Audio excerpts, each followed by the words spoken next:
right, it's Monday. Happy Episode Monday. 3, happy Monday. Every day is a good day here at Keeper Action News. No, it's a good day, though. Monday, how was your weekend? It was good. You know, a lot of sports are going on this weekend, Yeah. so kind of running all over the place to make sure that we got all of the good content for the Monday TRIfecta podcast, but can't complain on Monday, especially with the Monday TRIfecta podcast coming your way. Never. It's a great time when the TRIfecta is coming at you. We're going to start with Dust Devils. Yep. Good weekend for them. Very good weekend, and they needed this very, very badly. It's their first sweep at home. They sweep Vancouver, who also beat them 6 times up in Canada. Yep. So that was a good positive thing. You were there for most of the series. I was there on Friday. What'd you see? I saw a lot of really good defense. Yeah. Finally. Saturday and Sunday, were like very close games in which, you know, the bats weren't alive on both ends of the field. So that was good in the sense that they were able to play great defense. And when they needed to have the bats come alive, they did. One of the main things that I was going into thinking, I think we've talked about this multiple times, is that 0-6 against Vancouver, that's not something that you want on your resume. And that basically killed their hopes of a first half playoff chances, because they were in it there, but every time they went up to Vancouver, you get swept. And at the time, Vancouver was last in the division. They didn't have any shot coming back after losing 6 there. But yeah, to turn back the clock, you talked to Mike McCoy, this was probably months ago, and one of the things he told you was that when they were going to Vancouver, his big concern was, don't let this team get hot against us, because the same thing happened last season, and that's exactly what happened. So they go 0-6 against Vancouver, and when you're at 0-6 against a team and you've been swept twice, there's that mental aspect of you that's just like, dude, we can't beat these guys. And so I was afraid that that was going to play a factor, but it didn't. Yeah, but they did say, I caught up with them Friday when they got into town, that there was a little revenge there. They knew that they had lost 6, so to get 3 more, now the series is almost tied. They still got to get 3 more, but it put them in a very good spot because they are now 7-6, atop the division, heading into the All-Star break, which begins today for the next 3. And that was one of their keys, to get over 500. That's for an athlete, and you're on a team, any team, being over 500 is a big deal, just because it just makes you feel better, right? Yeah. I mean, you've been on teams like that, right? Yeah, whenever you're under 500, you know that you're not meeting the basic requirement, which is required of you. And that is to win half of your games. And when you can't win half of your games, that does something to your confidence. And that's why I think this series was so important, especially with all the aspects of it. Being 0-6 against Vancouver, going into the All-Star break, knowing that Spokane took the first half playoff spot, which could have been yours had it not been for Vancouver. Yeah. I think this weekend was huge. The one thing that will concern me, and it's something that we've talked about multiple times, is batting. Their pitching and their defense has been great. Yeah. They only put up 2 runs in both games on Saturday and Sunday. While we're happy that they came away with the victory, that's something that they've talked about multiple times. They got to get their bats going a little bit more. They get guys on base. That's the thing that's a little frustrating. Is in the first inning yesterday, Jordy Barley kicked things off with a triple, and then Reynaldo Ilarraza brought him home. Matthew Acosta comes up, hits another triple, but they leave that runner on base, and they're not able to get that guy home. When they have runners in scoring position, something that they struggled with is bringing those guys home and putting runs on the board. They got to do that, and they got to keep playing good defense, because they might be playing good defense now. That hasn't really been their calling card all year long. But now, All-Star game. We have 2 reps from the Dust Devils going. You have Dan Dallas and Reynaldo Ilarraza. Both very deserving in the sense that Dan Dallas put up great numbers, and he should be second straight years. Ilarraza, if you look at it, his batting average doesn't look great, but he's drawn the most walks out of everyone. So his on-base percentage is over 400, I believe, but his batting average is like 230. Is that correct? Yep. You have him right in front of you. I don't. Oh, wait, I have him too right in front of me. So, yeah, his batting average is 219, but his on-base is 383 because of how many walks he brings, and he's quick, he's fun to watch. He's deserving his first one, and I love that Dan Dallas is going back sparkling. 1.19 ERA, 22 2/3 innings pitched, 34 strikeouts. He didn't pitch this series. He said before that he probably was just going to get shut down heading into the All-Star break because he pitched quite a bit. He also started in Fort Wayne, so he, not unlike a lot of guys who are coming from college, he's pitched a lot. But really cool. We'll see how they do. But I did catch up with Dan. And let's hear what he had to say about making his second straight playoff appearance. It's a really good, nice honor, and something I'm very thankful for. I mean, as you look at our team, we got a lot of guys that are very eligible to play in the game. So to be one of them that was selected, it's something you're grateful for, and you don't take it for advantage. But something I just go there and play, and it's another game, but something I'm very thankful for. Yeah, some guys get it one year, but to do it 2 back-to-back years, whatever level it is, what does that do for your confidence and just know that what you're doing is paying off? Yeah, I mean, it's something that you kind of look at and like, hey, it's good to carry from last year to this year, and something that sticks in the back of your mind that, hey, if you make 2 All-Star games, it's kind of a good thing. Nice tip of the cap, but I mean, it all comes back to just preparing yourself for each game throughout the year and let the rest take care of itself. And I mean, like I said, a bunch of guys here that have very deserving of it, but to be selected, I'm very thankful for it. So you just heard it from Dan. It's obviously an awesome opportunity to go play in the All-Star game. Him and Ronaldo Illarazzo. I can't think of any guys any better, but we'll get into that here in a little bit. But you just got off the phone with Chris King, the voice of the Dust Devils. Can you kind of explain the conversation you had with him in the process of being selected in All-Star? Yeah, because we wanted to figure out kind of how this all goes, because, you know, we know how Major League or pro, like the top pro leagues go. It's all fan base, or some teams get some guys in and you vote like that. So basically, managers always get a vote. It's 3 starters, 3 reliefs, and then 1 per position. And then the team's front office gets an open ballot. Same thing, 3 starters. It's all fill in the blank, not like multiple choice or anything like that.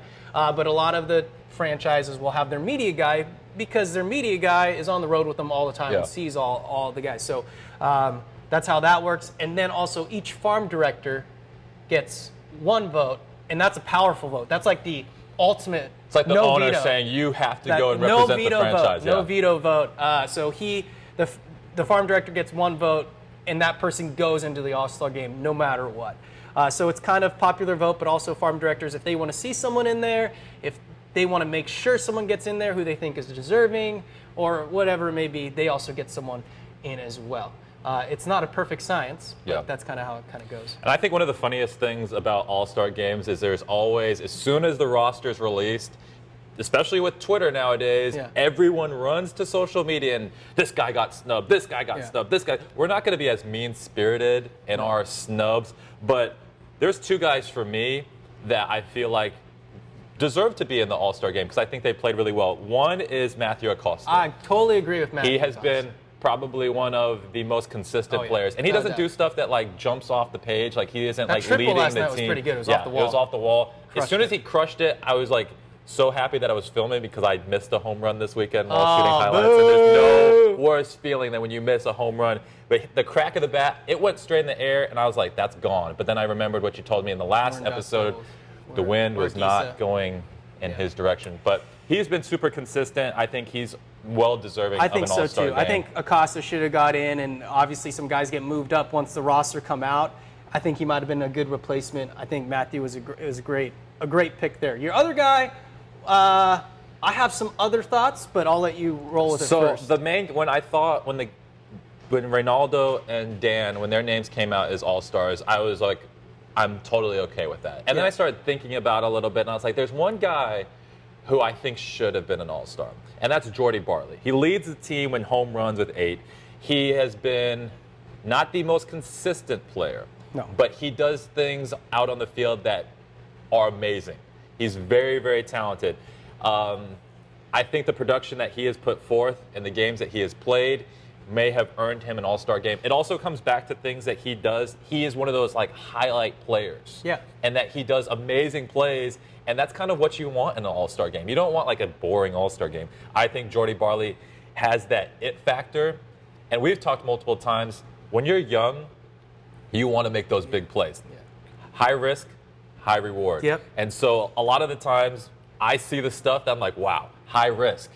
Got the high reward. But sometimes you got to make also the routine plays. Yep. And that's the thing where with Barley, and also we'll say this, I think if you're taking the vote now, All-Star game vote, dude, the guy's on fire. He needs to be in there. In the last 10, he's 370, 5 home runs, 12 RBIs. Over in Vancouver, he was 13 to 17, or the last 4, he was 13 to 17 with home run 4 RBIs. So he's playing outstanding. The problem with Barley, and I think the reason why he probably didn't get in, is he has 18 errors on the year.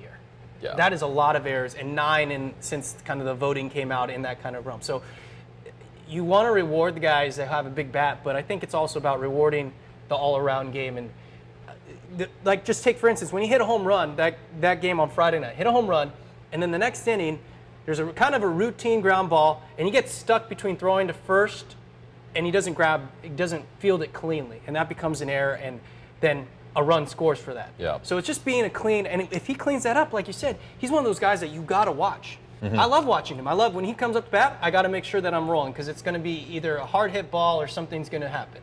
But I think for consistency-wise, I'm not super mad that he was snubbed, and maybe, who knows, maybe he found out he didn't get it, and kind of since those All-Star rosters come out, he's been on fire. So maybe that's what it was. Yeah, I mean, Who I knows? talked to Patrick Caulfield, and we'll hear more from Patrick in a little bit in my conversation with him, and he has that same mentality in that, like, when he was doubted, that's when he got super motivated. So being snubbed Could be may good for have these been the young kids. best thing because at that age, you're so excited to be there, but also you need things to happen to you to make you focus and on what you're doing good, what you're doing bad. So maybe being snubbed in the All-Star game lit a fire, and hopefully he can continue doing this because, like you said, he is such an exciting player to watch. Every single time he's up at bat, he's in the field, I got to make sure that rolling on him. Who's one of the guys that you feel like should have had an opportunity to go to the All-Star game? I like Wenhua, and it's Wenhua Sung, relief pitcher, Taiwanese pitcher, and I like him most. Not only is he doing great, I mean, he has 7 earned runs, 27 innings pitched, 40 Ks at the time of kind of when the voting was coming out since the 31st. He had another outing. But also just the story. Last year, he was just not very good. Couldn't get guys out. He had huge ERA. Yeah. And now he's turned it around, and I think that's really cool to see. And I think he should have been rewarded for that, for putting in the work in the offseason. And that'd be my guy. The other thing I will say, I think the Dust Devils would have had more if certain guys didn't get called up. Like Dana got called up, Mason Fox got called up. Those guys were making a case to be all-stars, but once you get called up, you get called up, and that's probably more important too. Yeah, I'm pretty sure they'd rather be called up than to play in an all-star game. Yeah. Like 10 years down the road, you're not going to think about an all-star game. Yeah. You're going to think about the next jump in your career. So, But now we got, so you were talking about Pat. Let's move to the suites here because we've kind of dragged that conversation on a little bit, but we go to suites. Huge series, huge homestand, really. They start out 2-1 in their first 3 on the homestand. Tonight's huge. yeah. Well, I think tonight is going to be a result of last night. And last night was an emotional game. Unfortunately, the Walla Walla Suites have not built my studio out in Walla Walla. So we need to still talk about getting my studio out there and also my jetpack so I can make it to Dust Devils games and Sweet games and I don't miss it. So what happened last night is going into the 9th inning, it was tied 4-4. And the Raptors scored 3 runs in the 9th inning. And so you're coming up to bat. It's your last at bat. You're down 7-4. Sweets come back. Emmanuel Dean walk-off 8-7 victory. They desperately needed that. Briefly, like an explanation of the standings because it's so close right now that you have to look between overall and second half standings. As the second half standings stand right now, Corvallis has a 3.5 game lead on the Pickles. This is important because if Corvallis takes home the second half yet again because they took home the first half, then to determine who gets the playoff spot, we have to go now to the overall record, in which Walla Walla has a 5-game lead on the Raptors. This is important because the Sweets are playing the Raptors. Yep. And so I talked to the members of the team, and they are not paying attention to any of this. I kept asking. I asked Nick Irwin. I asked Frank Mutz. I asked Patrick Caulfield. I asked all these guys. I was like, do you look at the standings? Are you paying attention to what other teams doing? And they wouldn't answer the question. And that's like what you want to hear from your team. They're not paying attention to what other teams are doing. They're paying attention to what they're doing. That's what they're saying. They're all paying attention. Yeah. Let's not fool ourselves. They all know. And actually, the reason why I said tonight is so big, a couple things that reminded me. Earlier this week, they scored 2 runs in the top of the 9th. And then just to have, I believe it was, they were on the road. Who were they just on the road against? Was it the Cowlitz. Black Bears? Might have been Cowlitz. And they scored 3, and they walk off. I believe that happened earlier in the week. We're going to have to double check that for when this podcast comes out. But the big thing I say that this weekend is important is because if they win tonight, they'll go up 6 games with 5 to go. Yeah. Oh, in the overall standing. So that means that second half berth, if Corvallis wins, is theirs after tonight if they can beat the Raptors because they'd be up 6, 5 to play. I'm not great at math, but I'm pretty sure that means you can't come back from that. Yeah. So that's why tonight is really big, and we'll see if they get this win, they will get the wild card because that's what they're kind of calling it, the wild card berth. If Corvallis holds on, and Corvallis is up 3.5 games, and they've been very good. I don't see them ever kind of letting that go. Yeah, at this point, you have to wonder, like, is Corvallis going to rest their players? That's the only thing that you have to really think about, is them being like, we already have a playoff spot. It's kind of like in football. Like, when you secure a playoff spot in Week 17, you don't play your starters. Yeah. And sometimes you lose that game because you don't play your starters. So, really, the Sweets, they own their own destiny. Yep. Win, you're set, and then you have to hope that Portland doesn't go on some crazy winning streak and Corvallis just decides that they there's don't only want like to play 6 baseball games. anymore. Remember, there's only like 6 games left. So 3.5 game lead with 6 games left. Portland's going to need a lot of help. Yeah. So we'll see. We'll probably know by tonight maybe what's happening. Yeah, which will be good. So I had the opportunity to go talk with Nick Irwin, Frank Mutz, and members of the team, and they said they're just focusing on what they can do, building a rhythm going into the playoffs. I also had an opportunity to sit down with Patrick Caulfield, who recently signed with the UCLA Bruins. Take a listen to my one-on-one contract with Patrick Caulfield. Well, I'm here at historic Borleski Stadium with the man, the myth, the legend, Patrick Caulfield. Got in at 4 a.m. this morning and is up here getting ready for batting practice. First of all, how do you guys do it? How do you guys come in at 4 in the morning and then wake up and play a game?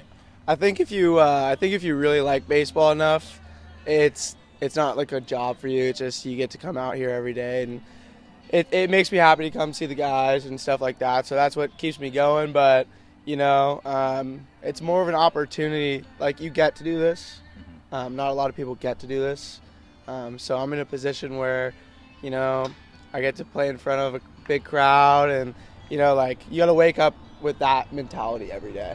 All right, so this is part of episode 3 of the Monday Trifecta podcast. You are our second official guest. So congratulations on making it on the show. I want to start off with more like the business aspect, and then we'll get into like more fun topics. Okay. So kind of walk me through this whole entire season. What has it been like to not only play in Walla Walla, but represent the Sweets this season? Sure. Well, I'm going to go back to last season. So I was a junior college kid, freshman, just got out of my season. And I really wanted to be sent away to, go play somewhere, different state, experience something else, get out of the house. And I was begging my JUCO coach to send me away the entire summer.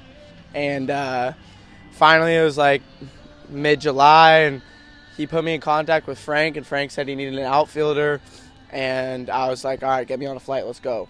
And then getting that opportunity last summer to play for the Sweets kind of sparked up my recruiting, because I did really well, and so from there on, I came out here.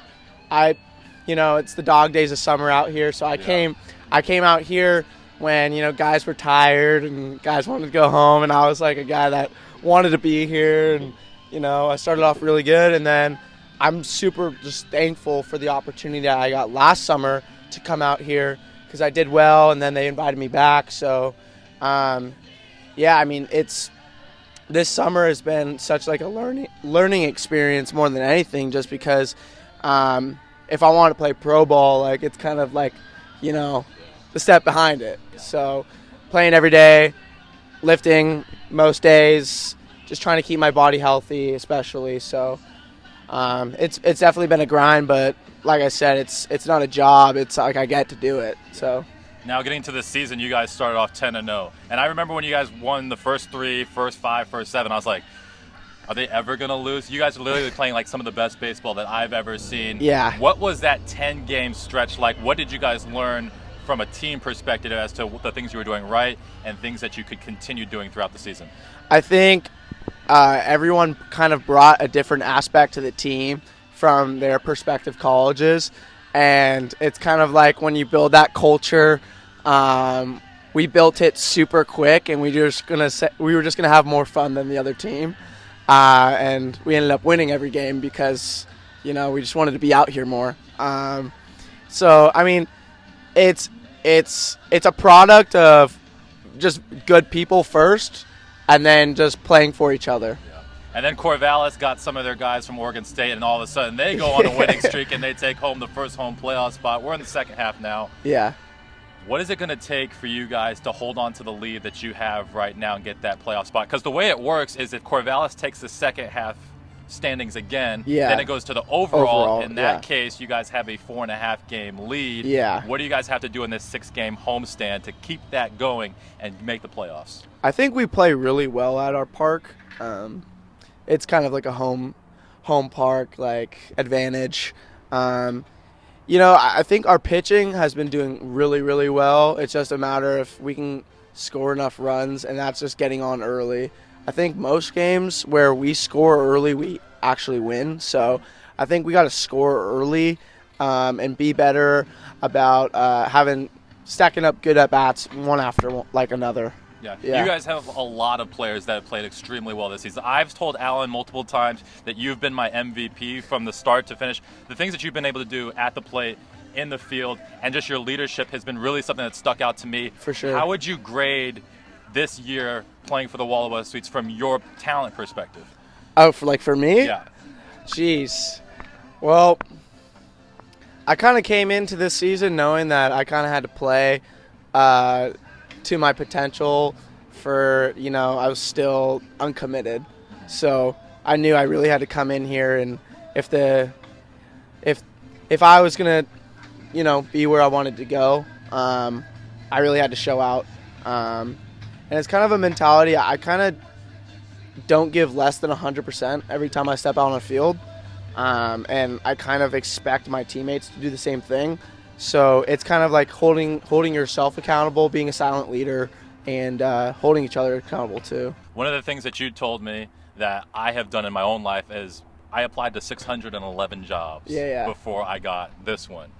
And I wrote down all the names of the stations that said, no, we're not going to hire you. You did something similar. Yeah. Tell the viewers and the listeners what you did when you were working your way up to finally sign with UCLA, all the rejection, all the adversity that you had to go through as they're throwing baseballs over here at us. So basically there was a lot of people that, either told me that I wouldn't be in the position I am today, or kind of just told me I wouldn't make it. And so throughout, I had a guy tell me I wasn't going to make my high school team at Sarah High School because he thought it was too competitive. Wrote his name down. It's just stuff like that. I wrote every person's name down that thought that either I wouldn't be where I am today or doubted me. And I kind of looked at that, every day, and I was like, I'm going to prove you wrong. I'm going to prove you wrong. I'm going to prove you wrong. And there's no greater feeling to now be able to look back and say, I proved this person wrong. And it's not like I have to go up to them and tell them, hey, I proved you wrong. But for me, it's just kind of I know they know, and so I couldn't be more proud of myself for doing that. Yeah. But I think intrinsic motivation is the biggest thing for any kid to have, especially if you're coming up through high school and stuff. If you know exactly what you want to do, and you find a plan, and you find the drive, there's no way anyone could stop you. Yeah. My mom taught me a lot of that stuff, just through adversity we went through and stuff like that. It's hey, if you still have a plan and you still put your head down and just grind, it's all gonna work out in the end. Yeah. It's all gonna work out. So. Yeah. So how excited are you about going to UCLA, and what are you most looking forward to playing with the Bruins?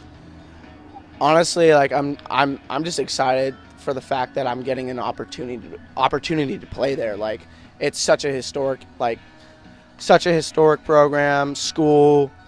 I couldn't be happier, and I'm gonna do everything in my power to be the best player and student I can be there. Awesome. But before I let you go, because you do have to go to batting practice and play a game, even though you did just get in at 4 in the morning. But before I let you go, we got 9 innings of baseball tonight. But before you get to that, I've got 9 questions for you. These are rapid fire, quick questions. Going to go right off the top of my head. You ready for it? Yeah, that's it. All right. What is your pregame music? What music are you listening to before the game? Oh, Drake. Did you hear he just dropped an album last night? Did you listen to it? Absolutely. It's pretty great. 100%. Okay. What is your pregame meal?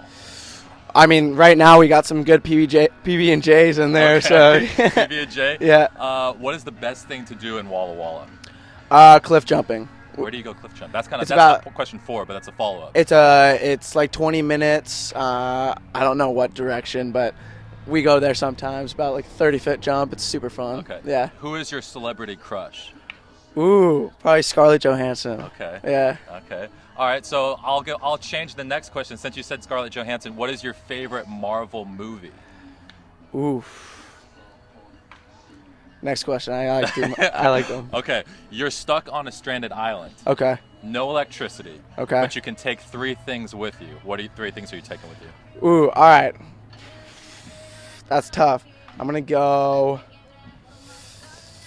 Wait, does it have to be food items? It can be anything. So you're stranded. Okay. You got nothing. And there's no electricity. All right. I'm going to take my laptop so I can stay on. connected. There's no electricity, so how Jesus. are you? All right. Got him. So, all right. Number 1 food, chocolate chip bagels. Okay. Taking chocolate chip bagels. Number 2, let's see. This is a hard question, Mick. It's a good one. Uh, Stumped you. Stump me.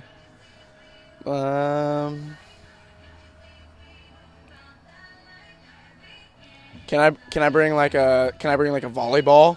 Yeah. Yeah. This is anything that you want to bring. And then So volleyball, muffins.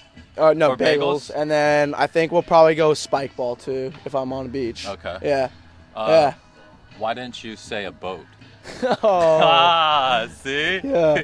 There you go. Good question. There you go. I do this for a living.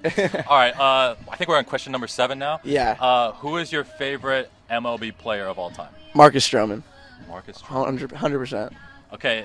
Do you play Madden? I don't. I'm not a big video game guy. Okay.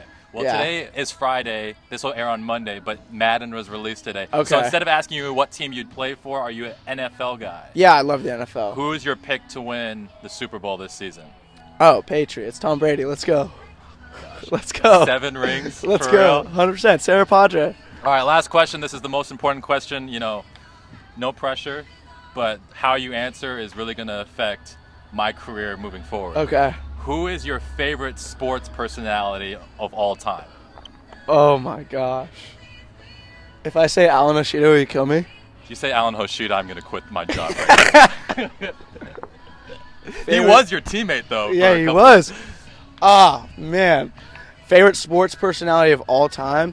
I'm going to go Tim Tebow. Tim Tebow. I love Tim Tebow. I can't get mad at that. I Tim love Tebow is a Tim great Tebow. motivation. And I feel like Tim Tebow would be like your best friend. 100%. Like if you knew you guys be boys and would motivate like a whole entire community to just go play ball and be the best of all time. Exactly, yeah, Tim Tebow. All right, thanks so much, Patrick Caulfield. That is Patrick Caulfield, outfielder for the Walla Walla Sweets and future UCLA Bruin. Thank you so much for taking the time. Absolutely. All right, buddy. All right, Pat is having a great summer. Yep. He's also playing with Emmanuel Dean. We talked about him. Yep. Also a UCLA Bruin commit. So that's got to building that team chemistry before they go out before to you get practice, there. so. And if they get a playoff run, the thing is, then you know how guys react in tough situations. Yeah. That's really good when you're a teammate. All right, so now we're going to move forward a little bit. What's today? Today is the 5th. Training camp opens for high school football on the 21st, which would be 16 days? 16 days. I know how to count. Pretty good at math, dude. That's dude, 2 times in this episode that you've been killing the math days. game. But we already have NFL. Yep. We have college football. Wazoo opened, Eastern opened, Washington opened last week. So we're getting into the good times. Yeah. Yesterday I was looking at the schedule for the Seahawks and I was looking at the schedule for all the teams. I cannot wait for football season. This is going to be my first time covering high school football here in the area. You're my vet, so I'm going to turn to you. We're not going to get super into it because we'll break it down. On the 19th, which is 2 days before camp, we're going to go into a big preview. The podcast will probably be all high school football kind of and all things. But just quickly, as a vet talking to the rookie, what kind of advice and what are your Wear comfortable shoes on Friday. Yeah. What are your thoughts on high school football in this area? What can you tell me about it? Well, really, comfortable shoes on Friday is huge because you're going to be running around to different things and stuff like that. So that's my first tip. Pro tip. Pro tip of the day, number 1. And not shoes that you're afraid to get scuffs on, because that's really the big thing for Mick. He wears good shoes that are comfortable, but then he'll wear them and he'll be afraid to scuff them. And when you're running around, you can't be wearing those because you're going to get them scuffed, and then he's going to stop and get really upset So comfortable shoes that you don't care what happens. I'm still waiting for Team Jordan to sponsor the Monday Trifecta podcast because we currently don't have a sponsor. But if we can get one from Jordan, we'll reach out to Zion. He's the guy. Hopefully now. Zion can get me. Or our boy Rui Hachimura. He's playing in DC now. He's a Jordan Brand athlete, former Gonzaga guy. I think this year is going to be really, really interesting because I think there is a lot of really good teams and there's going to be a lot of parity. I think last year we started to see it. Kennewick started coming on. They're going to be good again this year. Chihuahua is going to be very good, and the West Side people's always going to get their love, but I think Chihuahua is going to be tough to beat. We've heard a lot of things. Yeah, I think Chihuahua is going to be good. But yeah, I think the parity is going to be good because I think everyone can go in and pull the upset. I think even Southridge and Pasco should be on the way up. We saw Pasco on the way up last year, so I think it's going to be a little bit more competitive league. 3A is going to be wide open. You got all 3 Kennewick schools, and then you got Hermiston. So other pro tip, remember the standings here. So we got MCC standings, and then we have 3A, 4A standings. But if there's a tiebreaker, if teams are tied, 3A, 4A tied, it goes to the MCC overall standings, not how they do head-to-head amongst their own divisions. So I'll explain that more, but I feel like between the Sweet standings, Dust Devil standings, and now these, I have to actually study how because there's standings 3A, works. 4A in the same standings, and the MCC did it right, is that your overall standings in the MCC impacts how you'll be seeded in the playoffs. There's other divisions that it's just head-to-head within your 3A, 4A, so it doesn't actually matter how you do against the rest of your league. So that was good. But yeah, I think you should be ready for a wide open thing. I think our small schools are going to be, or smaller schools. I don't like saying small schools. I feel like I'm so derogatory. Yeah. But yeah, the smaller schools the are going to be good. 2As. TCP is going to be good. Royal, man, that's what you got it. Royal is fun to watch, and you're going to love going up to Royal. I know it's a trek. It's like an hour and 40 minutes, but Wiley Allred and company have something going there, so that'll be fun. I think you're going to be pleasantly surprised by the amount of fun that you have on Friday nights. Friday Night Fever. Awesome. First week of September. That is our first Friday Night Fever. Can't wait. Speaking of football, Yep. you know what I have to talk about today. Oh yeah, Madden. I haven't played yet. Well, I did download the mobile version. And have you been able to play? I played for like 30 minutes. So not really. It's different though. The mobile version is way different than the regular. Yeah, so I kind of have to tell on myself in that I've already Cheated?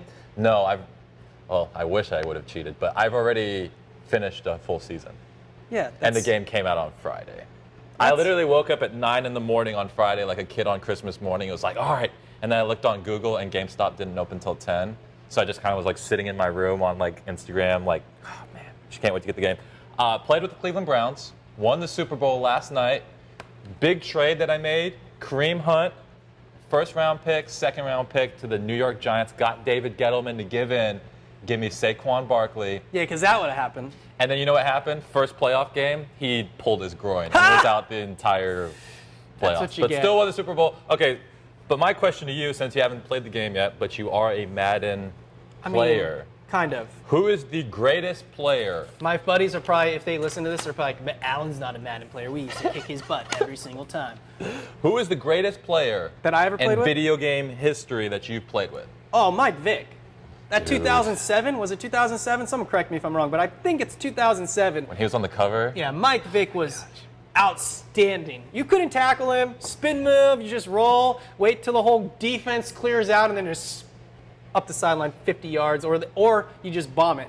Yeah, like if his throw power was like 99 and his speed was 99. Yeah, he was outstanding. I was thinking the same thing, but then I was like, the older generation's gonna get mad at me because there's probably somebody in their generation, the old arcade football games, and so I called my resident old man contact, my dad. Your old man. And I called him and I was like, hey, like, who was that guy in that old video game that was like really, really good? And like instantaneously, like Bo Jackson, Tecmo Bowl, undefeated, couldn't tackle him, great player. That's also because Bo Jackson was unstoppable. It didn't, like video game or real life, he was just a superhero on the baseball and football field. Yeah, so it made sense. Yes. Completely made sense. Yes, I agree. And I don't think so. He wasn't in Madden. So Madden-wise, Mike Vick gets the trophy. Tecmo Bowl, Bo all right, Jackson. I want someone who's listening. Tell me, can you? Because they have like the Legends series now, where you can get older players. Can you get Bo Jackson? I don't know. So if you're That's listening good. or you're watching, Good can question. you do that research? Send it over to. Yeah, because our research department overloaded right now. This guy. We have too much going on. But yeah, that is episode 3 of the Monday Trifecta podcast. Thank you for tuning in. Next week, this guy 3 down. will not be here. No, I'm going to see. You're going home. I'm going home, going to Gilroy, much needed trip to Gilroy, and it's one of my best friend's weddings. Yeah. So it'll be You want to give him a shout out on good the time. on the pod? Mir. Shout out to Mir. Mir. We're gonna have a good time, and hopefully I'll be back next Wednesday. Hopefully. Especially for my case. Well, thank you for tuning in. For Alan Hoshida, I'm Myck Miller. I will be with you next week. Alan's back in 2 weeks. Thanks for tuning in to the Monday Trifecta podcast.